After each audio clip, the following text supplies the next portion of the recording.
তখন আমাদের একটা করে বক্তৃতার ডেলিভারি পাইতাম।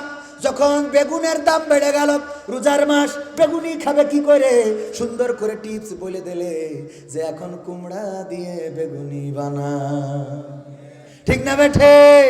এরপরে যখন খুরমার অভাব দেখা গেল, তখন বলল খুরমা দিয়ে ইফতার করার দরকার নাই, এখন বড় আর পেয়ারা দিয়ে ইফতার করো। শুধু তাই না, কাঁচামরিচগুলো বললো শুকাইয়ে রেখে দাও ফ্রিজে। আবার এইটা যখন বর্ষাকাল আসবে তখন পানিতে ডুবাবা, অমনি জেতা হয়ে যাবে। ওরে বাবা কত বুদ্ধি রে রে, এখন আর সেই বুদ্ধি করে চলার সুযোগ কি পাই? এই জন্যে ফাঁকা ফাঁকা লাগে, সব কিছুতে রানা প্লাজা ধসে গেল, 10-12 তলা বিল্ডিং কেন ভেঙে পড়ল? সকালবেলা স্বরাষ্ট্রমন্ত্রী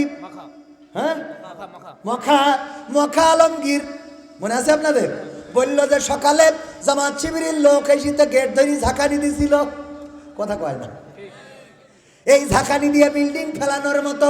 ওগো আমার ভাইয়েরা, এত মিথ্যা, এত মিথ্যা, এত মিথ্যা। আমার নেতাগুলো, যেই মানুষগুলো ছিল এই জমিনের মধ্যে আলোকিত সন্তান, সূর্য সন্তান, সেই মানুষগুলোকে কারাগারে ভরে ক্ষান্ত হয় নাই, সেই মানুষগুলোকে একে একে ফাঁসির কাস্টে ঝুলিয়ে পৃথিবী থেকে বিদায় করে দিয়েছে। আমার আল্লাহ রাব্বুল আলামিন সহ্য করেছেন, ধৈর্য ধরেছেন, কিন্তু সর্বশেষ পর্যন্ত আল্লাহ বরদাস্ত করেন নাই। এর বিনিময়ে এই বাংলাদেশ থেকে সমূলে মূলোৎপাটন করে ছেড়ে দিয়েছেন। কি দিন কায়েম কি দেখতে চান? আগামীতে যদি ইসলামী আন্দোলনের জন্য রক্ত লাগে, যদি জীবন দিতে হয়, শাহাদাত যদি বরণ করতে হয়, রক্ত দিতে রাজি কারা কারা দেখতে চাই? লিল্লাহি তাকবীর।